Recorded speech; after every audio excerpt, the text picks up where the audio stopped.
The legislative inquiries into flood control corruption have reached the naming stage. Contractors naming congressmen and their bagmen, DPWH engineers naming senators, senators pointing in the general direction of named ex-DPWH secretaries. What happens when the political class investigating the corruption itself harbors the suspects? Or rather, what doesn't happen? The public remains deeply angry. Will the investigations help resolve the issue or merely diffuse it? What is the end game? Hi, I'm John Nery and you are in the public square. The political class, from President Marcos Jr. on down, is implicated in the culture of corruption, of which the flood control mess is only the latest but also the most brazen expression. To help us gain a better perspective grounded in political science, we are joined from Rojas City by Dr. Clement Camposano, Chancellor of the University of the Philippines Visayas, and in the studio in the public square Suki, Cleve Arguelles, President of WR Numero Research. Welcome, Chancey, Clem, and Cleve, and thank you for joining us in the public square. Thank you for having me, John, and hi, Chancey, Clem. Yes, thank you, John, and again, hi, Cleve. Nice to see you again. Let me start by first getting our bearings. No? What do you think is happening right now, Chancellor?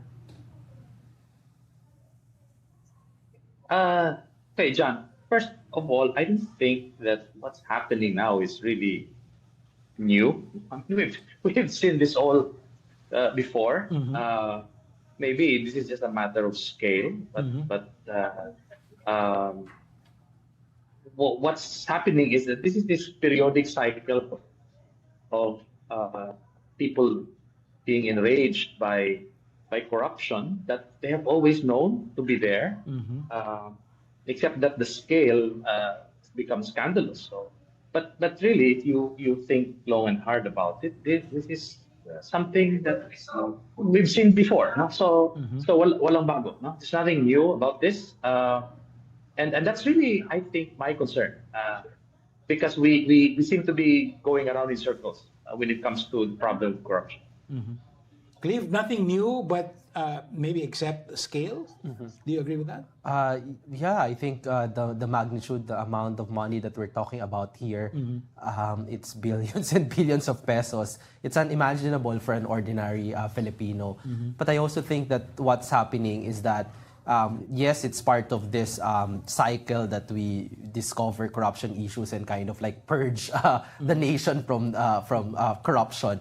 But I also think that what's really happening is that Marcos Jr., the president, has finally taken control of the national political situation. He's at the center of it. I think what we've realized is that going into the midterms and right after that he has lost significance, control of the national political situation. Now you can't really say that he is a lame duck, that this is a lame duck presidency after the midterms, given that he has a lot of say of how these started. He was able to shape this particular national conversation, right? Away from other things that may not be good for his administration. So, I mean, I share your points of view. But is it also, I heard also some people saying that we might actually be going through a historical moment. Are we reading too much into this, Chancey, Clem? Or is this, in fact, a possible inflection point? Well, much of that would depend on how the president actually will manage what's going on. I mean, I agree with Cliff. This is actually a bold political gamble on his part, and any seasoned political observer will know that a big part of this is actually pretty calculated. Simply because people have known that this system has been in place for quite some time, and that I think people in government know how deep the system goes. This system of collusion. Well, perhaps what's different now from previous scandals is the way this is amplified by digital media. Okay. And I think that's probably an element that we have yet to fully comprehend in terms of how it amplifies political events and how the, the trajectory of the event can in fact shift, no? Because of social media. I mean, look at, for example, the velocity with which the Disgayas have crash landed or crashed. One moment they were top of the world. They were bragging about their collection of cars, and in a matter of weeks they're parayan. I mean, nobody would want to touch them with a 10-foot pole. I mean, it's that velocity was probably is probably unheard of, which means that this is very challenging. But like in all things challenging, things can go either way. I think so that I would say that this all depends on the next steps that the president will take, because at this point the scandal of course has taken a life of its own. It has velocity, it has traction, but much depends still on how the president will what's the president will take in the next few days. 2 points. No? I wanted to separate the which I got from Chancey Clem. One has to do with the ubiquity now of digital media. The last major scandal we had, the Janet Lim Napoles pork barrel scam, that happened in 2013, 2014. Twitter was already around, Facebook was already around, but not to the same extent that we use it, right? So it still largely happened on the front pages of the Inquirer, for instance, and then on TV, right? So that's one thing. The other thing is what he said. No? It really depends on what the president will do. So we've been waiting, and I think in a matter of days, the president will issue the executive order creating the independent commission. Is there a possibility that something different, something historic might actually happen? I have a response to this. I think that as much as anyone else, I want this to be a historic moment for the country, right? As someone who's also really tired of corruption and plunder. And if you look at the region, for example, Philippines na lang yung kulang to complete the pink revolution. You have Indonesia, Nepal, and Kenya, countries who are in the middle of protest and riot against inequality and corruption. But we haven't really seen that amount of action in the Philippines. So we are being watched by people in the region.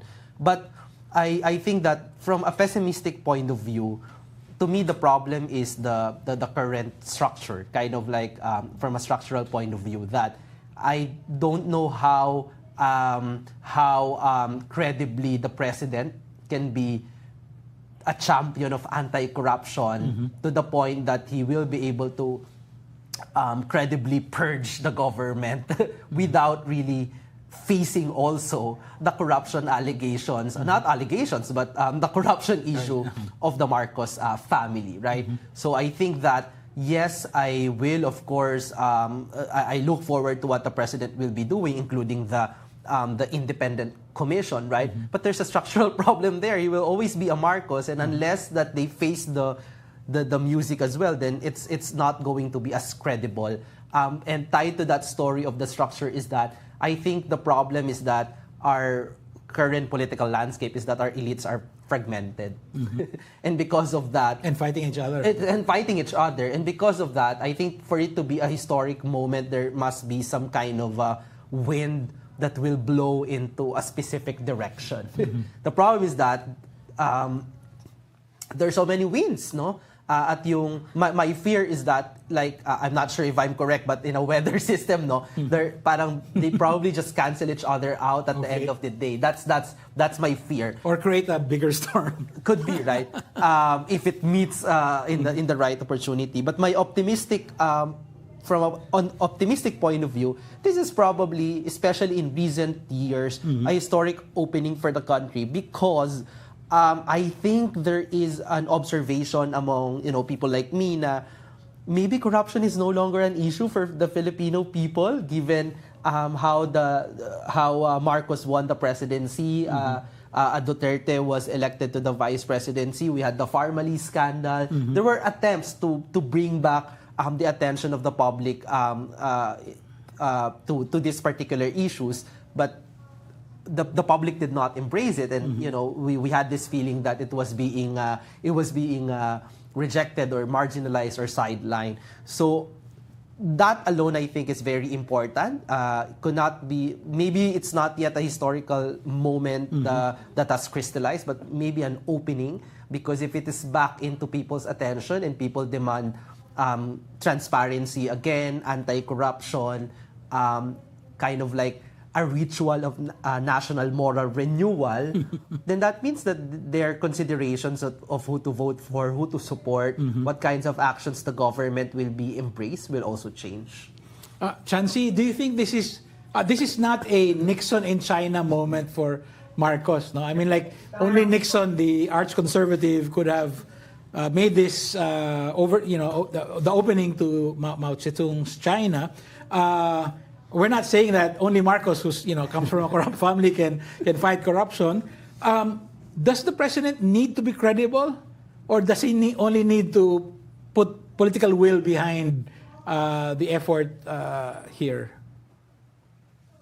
Well, John, I don't really want to second guess the president, and I'm not into speculating about how we think. Okay. What I know is that he's still in a position to, in a sense, to create a situation which could in fact create a major political disruption at this point. Like I said, it's a political gamble on his part. Yeah. Maybe he's assuming that he can still tame this thing. He lets loose political energies and then maybe restore some of that credibility of his. Because after all, he was voted into office, so he still has a political base. So consolidate that base and then maybe use that base to tame the political energies that have been released. Of course, it's really a very interesting question whether you let the genie out and can you force the genie back into the bottle? Yeah. That's one part of it. The other is, and I'd like to take my bearings from what Cleve said. I actually take a more, for lack of a better term, I think a more laborious view of the process of change. I mean, clearly there are structural factors involved here, but I think that the process of changing our political proclivities will take a long time, and I think it is something that needs to happen if we are going to put an end to many of the dysfunctions that are now afflicting the political system. I mean, for example, very clearly, I mean, everybody is scandalized, everybody is angry, people are crying for blood and so on, but nobody is talking about their own complicity in electing many of these people into Congress. To me, that's the problem, John. I think so much of this political outrage is distracting us from the big picture. The big picture. The big picture is that there is in fact a system of collusion in place that brings together corrupt contractors and their congressional patrons. And of course, this, and there are all these political proclivities on the part of many voters that sustain the system. Okay. To quote a friend of mine from UANP, sabi niya, there is a alipin, alipin mentality. I would really tend to think about these as more as habits, because even the way we make sense of our public life uh, still relies a great deal on the use of familial terms, for example. No? Maybe there's no sense of, or rather, there's a very anemic sense of the public sphere and of the common good. So because of that, I think that we will be saddled with these problems for a while. But that's one big picture. The other big picture, I think that people are losing sight of, and which I intimated about earlier, is really climate change. People are angry because of the floods, but the floods, they brought about the factors really. That's many of these factors are beyond our control. No? Of course, we control what kind of infrastructures we build. No? But at this point, I would like to point out that we can only introduce more resilient infrastructure. But to dream of having these floods disappear is I think it's pure fantasy. No? I mean, we've had these floods forever. I mean, for historical reasons, many of our cities are really built on land that's below sea level. I mean, Iloilo alone is sitting on an alluvial fan. Everybody knows that. So we all should expect floods to happen. It's really a question of how bad the floods will be, okay? And how quickly we can recover each time we are devastated by floods. So I think that's the big picture that we should not lose sight of. Even as we deal with corruption and we begin the arduous task of dismantling the system of collusion that has been there even before Marcos. But the way showing ngayon yung Quezon na movie, no? So maybe it's a good place to start, right? The guy who invented the pork barrel system. So, but the thing is, yun nga, the problem that we're facing is really something that requires a much longer view and a much more sober attitude towards politics. I mean, let's get real. Let us at least know what to expect, no? Because that way, I think we can begin this arduous task of mitigating, these disasters that are really bound to happen. So, I'll take it, John. This is the big picture. I'm afraid people are being distracted with the political drama that's being played out. Yeah, so this is the longer view. I mean, this is a real issue, right? I mean, we're all feeling the lack of effective flood control systems, for instance, because of the corruption. But we also have to take in the big picture about climate change and also the big picture about our own complicity. I think for many of us, there is a disconnect. No, I mean, our congressman is our congressman, and then there's the whole corrupt system we don't like, right? So there is that disconnect. I want to move away from the long view for a quick minute and focus on one particular event that just happened, and that's the Senate coup. I want to ask you, Cleve, do you think the Senate coup was triggered by the flood control issue? Was this one of the unexpected consequences? Yeah, I think it was definitely triggered by the flood control issue. The way that because I think that the context also is that the Senate has no longer a monopoly of that attention in terms of how investigations and hearings are done. You see now the House really competing with the quality and the focus of that investigation. I think for the first time in our history. Yes. This is probably the first time that I would probably agree with the characterization of people in the House that they call themselves the better House. I'd probably give them that. When it was made clear during one of the hearing, it was particularly Representative Chel Jokno, but also the investigative stories from Rappler journalists that the Senate President is definitely linked to one of the biggest contractors of flood control projects through a donor and also the Senate Majority Leader. I think that it was already clear that they start to become a liability. And add to that the Senate leadership allowed Senator Marcoleta to head the Blue Ribbon Committee and made it into his show, particularly probably also leaning towards a Duterte show, right? I mean, the line of questioning and what is not being allowed. And it didn't. It was easy to replace the Senate leadership because Tito Sotto is a Senate president in waiting.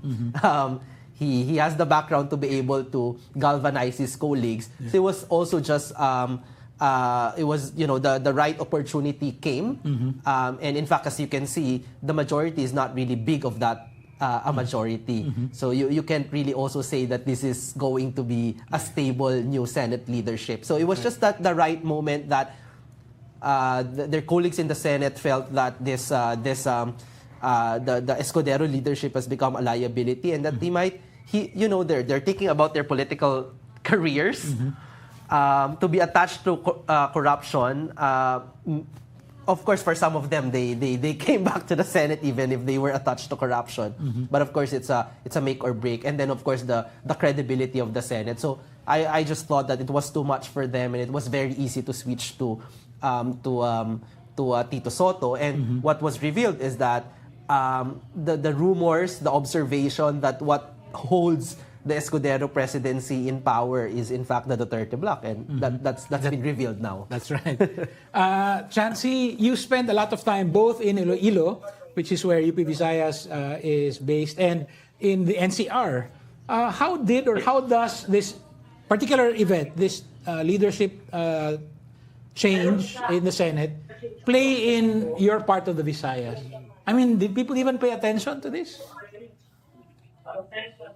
Yes, of course. I mean, that's something that you always have people's attention. You have the new Senate president, but one also has the feeling that life goes on as usual. I mean, we're used to the political noise. No? Okay. I mean, we have our own political drama playing out right now. Yeah, I understand. And after coming back here, spending 2 decades in Manila, and then staying here, living here. I also noticed that, while you may have that kind of political noise, that the everyday task of governance continues with all its difficulties, with all its dysfunctions. No? But it continues. So I think it takes a certain mindset to see past also the political noise. I mean, perhaps the reason why we have not exploded into that kind of political turmoil that's happening in Indonesia or Nepal, it's because in many of our localities are really more or less stable. There are issues, but somehow these have been managed. So it's really, I think it's really the national political drama that's really that's really very dominant at this point. But John, I'd like to pick up on your discussion about the Senate, no? Because I find it very interesting. I'm not really. I don't know if Cleve, as a political scientist, is an institutionalist. No? I'm not.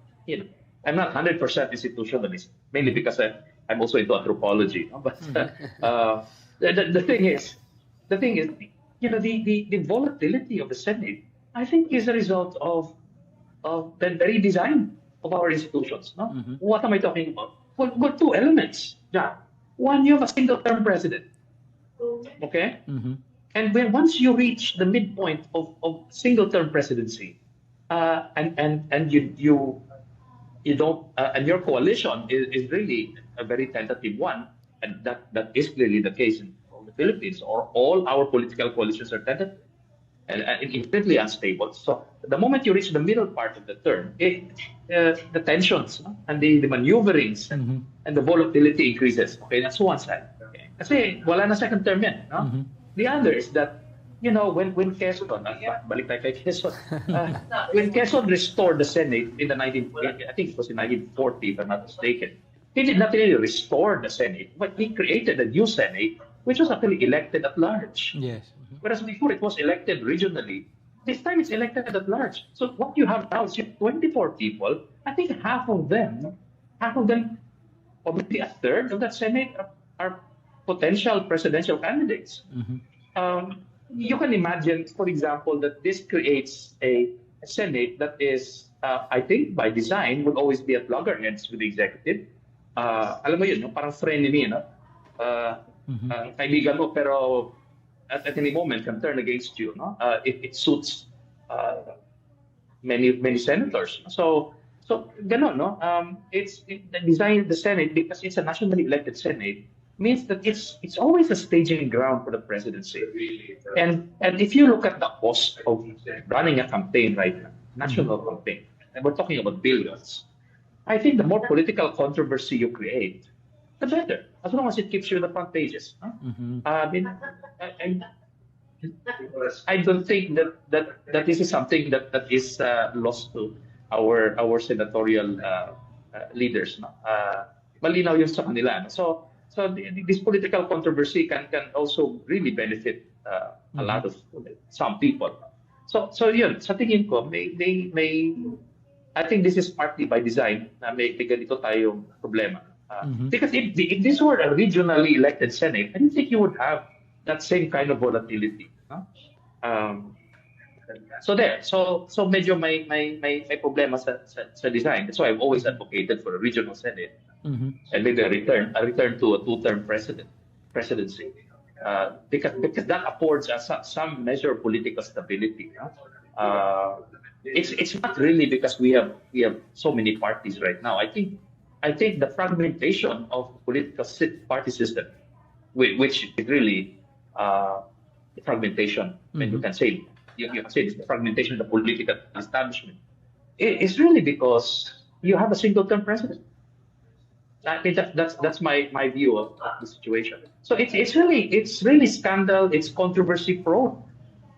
And if you're talking about a Senate coup, I mean, a Senate coup is always there. I mean, it's always in the offing. I mean, it's just something that waits for a moment for it to be triggered. But if you only 24 people there, one can easily imagine that a lot of this scheming is really going on backstage, because you only need a small number of votes to actually win this. So and if you have 5 or so people there who are who have political ambitions beyond the Senate, then they would likely become very important players in any scheme. So ganun lang ang tingin ko. It's inherently unstable, I think.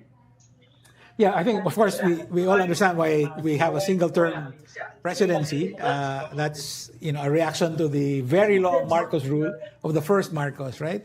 But maybe now, I did interview then Senate Minority Leader Tito Soto, and he was open to changing the Constitution. I don't know whether now is in fact the right time. I'm really struck by what you said. 2 weeks ago, I thought that the president and the political class was losing control of what was happening. I mean, I didn't know whether they would, actually resolve this. But now I'm hearing you, Cleve, and you're saying that maybe finally the president has found a narrative that he can use against the Dutertes, ensure that they do not come back to power and so on. I actually have more questions about the investigations, but I want to go straight to Chancey. Your recommendation, you've called for an independent commission, right? So I'm going to ask you, what did you have in mind? How will it work? And then I will ask Cleve. Cleve, do you think there's public support for this? I don't know if you've actually polled people on should there be an independent commission, or do we trust the Senate, or do we trust the House? But I wanna talk about that. Should there be an independent commission investigating the flood control projects? How will it work, Chancellor? I think what we should have, and I've already said this publicly, is that we need a truth commission. Okay. There should be a commission that's independent. I mean, independent even of the president. No? So its existence is legislative. And then this should be open up to a lot of sectors. I mean, I would certainly want some congressmen to be there and maybe some senators, but I think we should bring in a lot of our leaders from other sectors, civil society, maybe academics. What else? Maybe from the religious sector. I mean, as representative as you can make it. Um, I think that would really be decisive. Though I'm not sure if the president is prepared to take that kind of gamble, because if you put that there, if you create that, then there's really no way to guarantee that you can put the genie back in the bottle. So yun ang challenge talaga, no? But I think that's really one way to do this, is to create this truth commission, and at the same time, I think that commission should harness expertise from various institutions. We are not lacking in political and scientific expertise, no? Kasi ang problema ko dito, Dan, also is, alam mo, the phrase flood control has become problematic, so problematic that people might already have a Pavlovian fear of it, no? Pag narinig mo yung flood control, agad negative na, no? But there are in fact areas where you need flood control. So hindi dapat mawala ang flood control itself as a concept, no? And also, of course, what should happen is that aside from great infrastructure, we should go towards a more diverse approach to include other possible, like green infrastructure, combination of both. Yeah. And of course, eventually, even consider moving many of our communities. But we need to bring in the science. I think bring in the science and throw our whatever political weight, whatever political capital we still have behind the science. Because pag hindi natin ginawa ito, mas malaki ang problema natin. Yeah, and maybe That's also my take. and maybe also bring in the art, no, of prosecution. Maybe leave the questioning to practiced lawyers, right? I mean, some people just use it to run. I mean, like in the Senate and in the House, right? Cleve, do you think that there is public support for this kind of approach? Right. Taking off from what Chancellor Clem said, no, the independent commission, I think the first question is independent of whom, right? Definitely, I think the impression is that it's going to be independent of both houses of Congress because members are implicated. But is it also going to be independent from the president, or is it going to be a presidential commission? So we're not sure, right? Whether there's public support for it. If you look back at the previous polls of public support for the House, the Senate, and the presidency, no, Malacanang, no. If you look at WR Numero, but also in other surveys, the trend that we're seeing is that Malacanang is probably the weakest among the three, especially coming out from the midterms. So the Marcos presidency has lost a lot of support, especially because the 30 supporters has really withdrawn from the administration, and then the House and the Senate are slightly in the same situation. So short of a majority, I think in our last poll, in our August poll, it's like 5% page points short of a majority. So some people are happy, some are not. But what's interesting is that traditionally the Senate should be more popular than the House. But you have the House competing with the Senate's the public support for the Senate. But also interestingly, because we also asked the question if what they think of their local congressman. I think you've mentioned this. Iba yung congressman ko than the House. And if we ask them, what do you think of the performance of your district representative, and they say I'm 80%, 90% happy.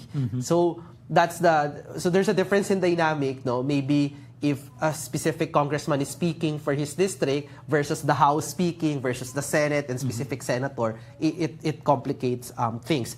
But I would assume that by now, because the president has succeeded in shifting our attention on this particular issue and a very important issue, that he might have pick up numbers, and therefore that commission will probably be publicly supported as well.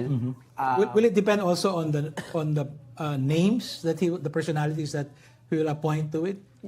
Definitely. But my my worry now is that I share the concerns of Chancellor Clem that it must be made independent, but it must not be too independent that it's rendered powerless. So it must involve people in power still, because otherwise it might be just a show who will produce a report, right? And then nothing will come out of it. So maybe the best way is really to legislate it. Maybe. And I want actually the president to be really associated with it. So that for Marcos, it's also clear for him that whatever this commission will do, it's going to be tied to him, and that he will be his reputation. He will be accountable. And just very briefly, John, on now that you think that it's surprising that now the reading is that the president has regained control. I think because after the midterms, it's not only the public at large, but also our political elites who were surprised by the results and was trying to understand what's happening actually in the landscape. And I think once it's been made clear to them that it has become fragmented, then they started making a move, and this is the president's move. Speaking of that, I actually thought that the 15 who make up the new majority in the Senate, more or less, I thought that would be the majority from the start. If the president had not characterized the midterms as a loss, it was a tie. But you go around saying, "Oh, we lost," people would think it's a loss. Right?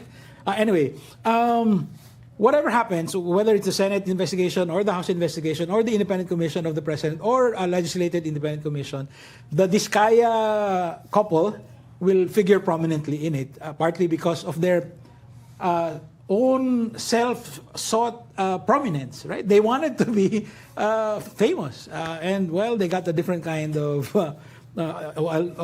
fame. My question is, and I was really intrigued when I read it, how do you read? So the Disgayas, a couple of days ago, issued an affidavit, several pages, naming certain people. How do you read their affidavit? Right. Well, it's a partial affidavit for sure, and that it has something to do with the way that it was presented to the public, and it was through the Senate Blue Ribbon Committee, right? And we know, John, that the Senate compared to the House, they have more traditions that are observed, right? One of those traditions is that the chair informs the Senate as a collegial body that there's going to be an affidavit. Some people will be named here, and we can't control what's in there, but there's an advance warning, right? And that's really the practice in the Senate. And from what I've learned is that Senator Marcoleta did not do that. It was an ambush, but given the House questioning yesterday, we were also learning that someone definitely informed the Disgayas that there's a possibility to become a state witness, and that there is a particular pathway to become a state witness, and probably these names that they have they selectively made public, these are the names that has been agreed upon as a pathway to that. But they might have misread the situation, because now, if I assume it's the previous Senate leadership, then now that's not the leadership, and they no longer enjoy that kind of influence to be able to give them that pathway. And now in the House, during the hearing, Curly Disgaya was saying that was caught requesting for an executive session, or whether the House can just take charge of them for now, right? I can't blame them as well. They have survived, and they have made billions out of people's money because of reading the political landscape. Yeah, that's right. But in this case, they read it wrong, and they couldn't control it. And I also think that people have been saying that, oh grabe, nahuli sa the Disgayas were caught because they were flexing their luxurious lifestyle and everything, right? But you can't also blame them, because I think for the longest time, or at least the dominant of digital media, and during this time that parang shift in the information ecosystem, it's been made usual. Celebrities, influencers would do this even during the pandemic, right? It's been made usual. So it's what's very interesting here as a moment is that what shifted public perceptions on what is allowed and not allowed to be seen, right, and to be witnessed. Yeah, I think that is in fact what happened. That they tried to read the situation and got some of the signs wrong. Chancellor Clem, one of the leading critics of the Disgaya affidavit was Mayor Vico Soto, who actually also appeared before the House Infracom hearing. I've heard people say, so for instance, someone like Tony Lavinia say, it's now time for the generation of Vico Soto to lead the way and so on. Chancey, as a university leader, right? You are tasked with helping shape the next generation, right? And I know this smacks of personality orientation, but I can't help but note the outsized role that Vico Soto is playing in this issue. Should we look at him? Should you propose him as a role model for your students? Thank you for that question, John. Let me quote the late Jesse Robredo. We once went to Naga to do a civic education project with public school teachers. And up until we heard Jesse Robredo speak, we weren't really sure whether we could pull that thing off because sabi namin, this is a locality that's been awarded so many times, nationally, even internationally recognized for good governance. I mean, what are we doing here? Who are we to lecture them on good citizenship? And then Jesse spoke, and he said, what will happen if Naga ends up with leaders with half the talent or maybe half the commitment, leaders who are not as determined to push for reforms. Does that mean that what we have done here will be reversed and so on? So what I'm really saying is this. I mean, definitely we need good governance. Kailangan natin we need this new generation to come in. But John, it's really I imagine it to be a pair of scissors. Yeah. And we keep asking which blade of the scissor cuts the paper. Is it good governance or good citizenship? I think you need both. Okay. You really need both. You need to sustain reforms in both directions. Now, sinabi kanina ni Cleve, I think Cleve mentioned a very interesting matter earlier. He talked about measuring the performance of your district representative. No? Alam mo, interesting yun. Kasi paano mo i-gauge yung performance ng isang congressman? Sa ganda ng batas na pinasan niya o sa dami ng mga basketball court na tinayo niya.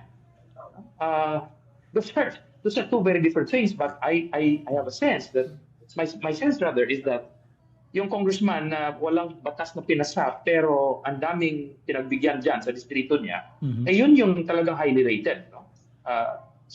It's really, as I said, really, let's expose a system of collusion in Congress that brings together corrupt contractors and their congressional patrons, and of course, their protectors in the executive, or their co-conspirators in the executive branch.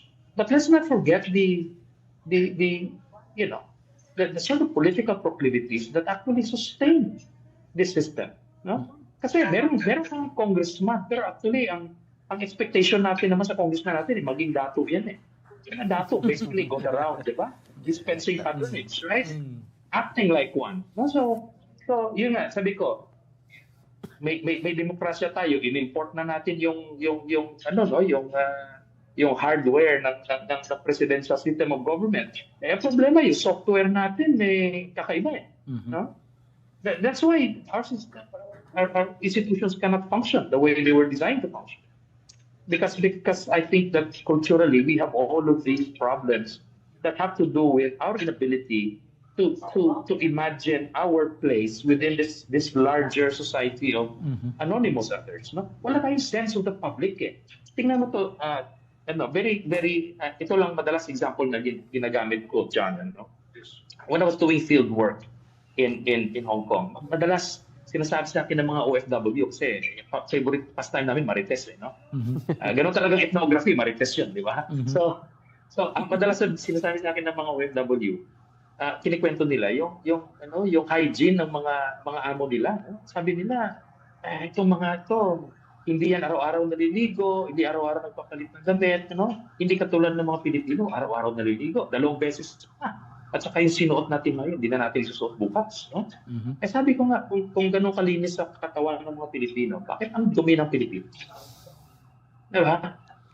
Kung ganun kalinis tayo sa private and intimate spaces, why is the country like trashy?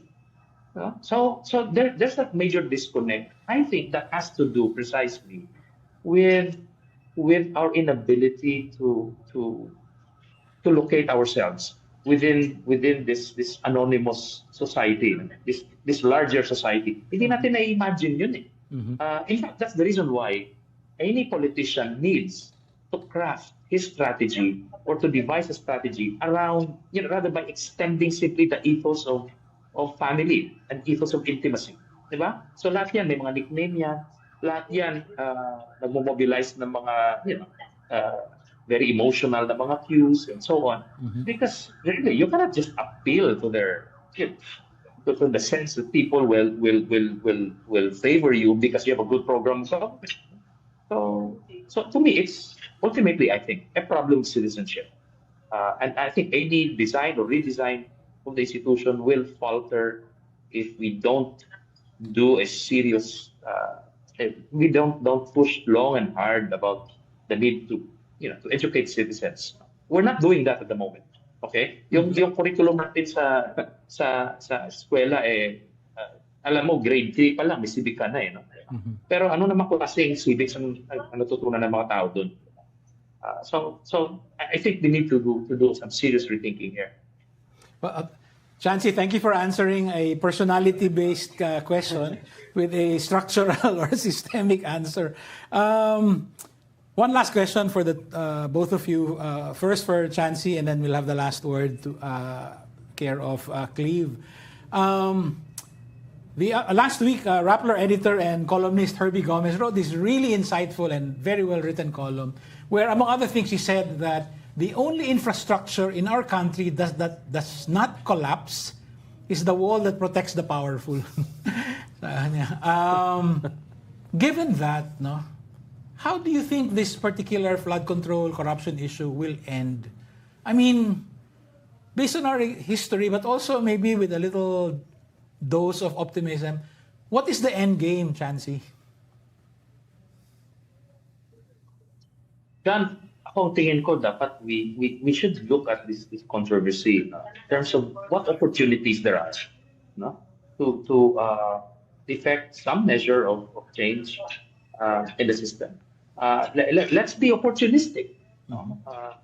Let's look at how this controversy can in fact be mobilized to for example, dismantle the system of collusion that bring all these characters together. The other would be maybe time to revisit to reform seriously the budget process. Kasi alam mo, John, if you're going to talk about something very specific, no? Kasi kung constitutional change yan, redesign ng institution, medyo matagal. Pero kung something high impact, tingnan lang natin kung paano ginagawa ang budget. Usually, di ba, pag first reading, then it goes to the committee, right? It gets assigned to the committee. I don't think the budget follows that process. No? At nauuna yata doon sa committee, tapos doon nangyayari. Doon lahat ng insertion na nangyayari. So yung sinasabi natin checks and balances, hindi naman checks and balances na nangyayari dito sa atin. It's really give and take. Di ba? May priority ang palasyo, sa mga congressmen and allow them to make their insertion so that everybody is happy. So yung ganung klaseng political compromises, it has become calcified into the system. Baka pwede natin tingnan din, no? Kung paano natin itutuwid yung budget process na yan. Kasi I think that's probably where there are many ways to start this. There are many points of departure, but that should actually be one of those points. Yeah, that's my take. Yeah, thanks. Thank you. Cleve, how will this end? I think the outcome is uncertain, and that's a good thing. Okay. That's a good thing. Okay. Because I will take your word for it. because if things are we already know the end game that nothing will happen, then that's depressing, right? So I take it positively that the outcome is uncertain.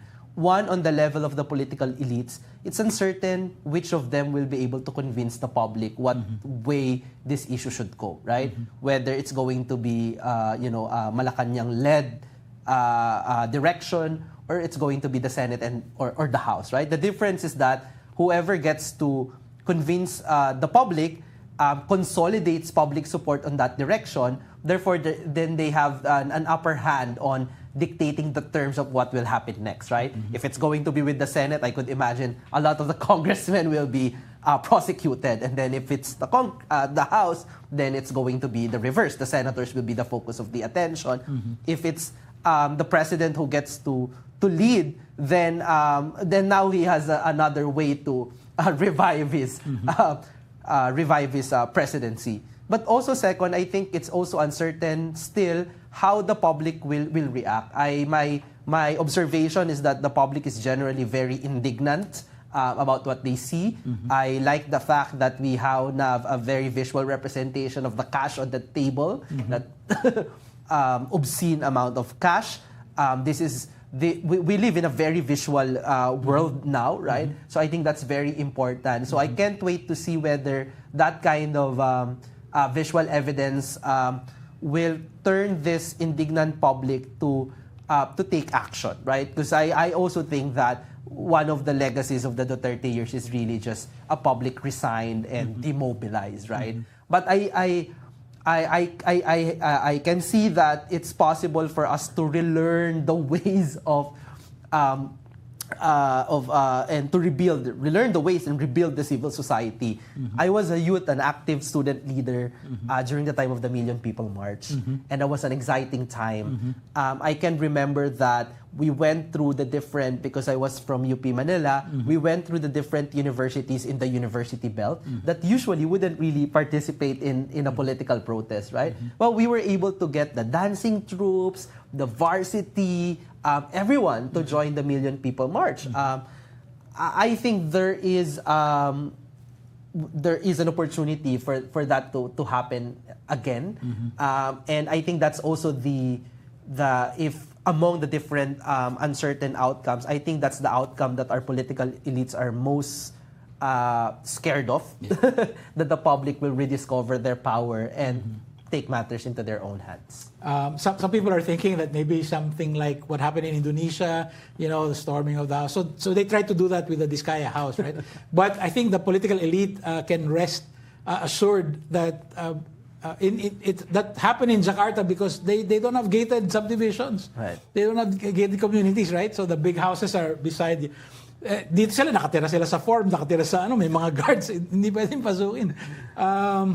But this has been truly not only informative but educational. UP Visayas Chancellor Clement Camposano and WR Numero Research President Cleve Arguelles, thank you very much. Maraming salamat, John.